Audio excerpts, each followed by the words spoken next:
जालौर में जीरे के उत्पादन को लेकर जोधपुर संभाग निर्यातक का हब बनाने को लेकर भारत सरकार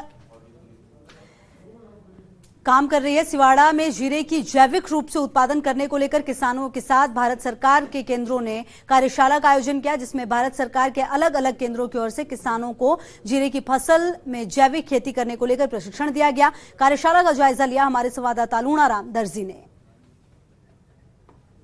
राजस्थान के जोधपुर को एक्सपोर्ट हब, यहाँ से लगातार जो जीरा और अन्य जो मसाला फसलें हैं उनका उत्पादन तो अधिक होता है, लेकिन यहाँ के किसानों के जरिए ये सीधा विदेशों में नहीं जा पाता है, जिसके कारण किसानों को और यहाँ के किसानों के साथ साथ यहाँ के जिलों को जो फायदा मिलना चाहिए था वो मिल नहीं पाता है। इसको लेकर ये कार्यशाला आयोजित हुई है। यहाँ किसान और जो भारत सरकार के केंद्र के अलग अलग अधिकारी हैं वो हैं, और जो खरीदार हैं जो विदेशों में इसको पहुँचाते हैं वो भी यहाँ मौजूद हैं, उनसे जानते हैं। भागीरथ जी, सबसे महत्वपूर्ण सवाल, इससे किसानों का क्या फ़ायदा होगा और जोधपुर पे जितना फोकस किया जा रहा है, क्या यहाँ से सीधा विदेशों में जीरा या अन्य जो फसलें हैं, जो मसाला फसलें हैं, वो क्या जा सकती है और यहाँ के किसानों को कितना फ़ायदा हो सकता है? देखिए, राजस्थान सबसे पहले गवार गम का सबसे बड़ा जोधपुर एक्सपोर्ट हब था।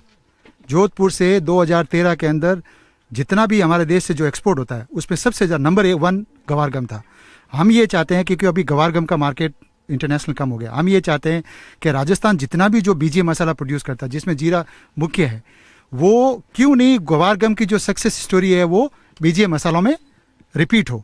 है और आने वाले दिनों में देखिए हमारा जो एग्रीकल्चर है, एग्रीकल्चर सस्टेन करेगी, आईपीएम और ऑर्गेनिक भी सस्टेन करेगी। जितना हम देखिए रासायनिक खाद का जितना कम करेंगे उतना हमारा निर्यात बढ़ेगा, उतना पूंजी हमारी आएगी, जीडीपी बढ़ेगी।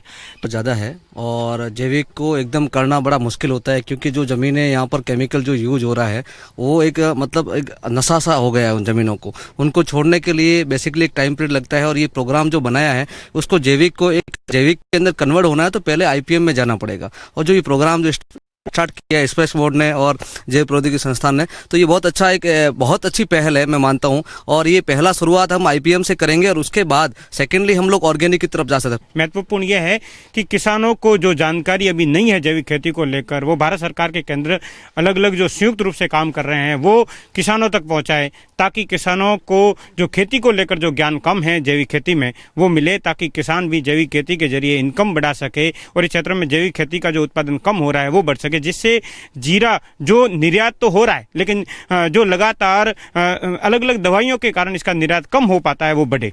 कैमरामैन विष्णु के साथ Lunaram, first India news, Jalore.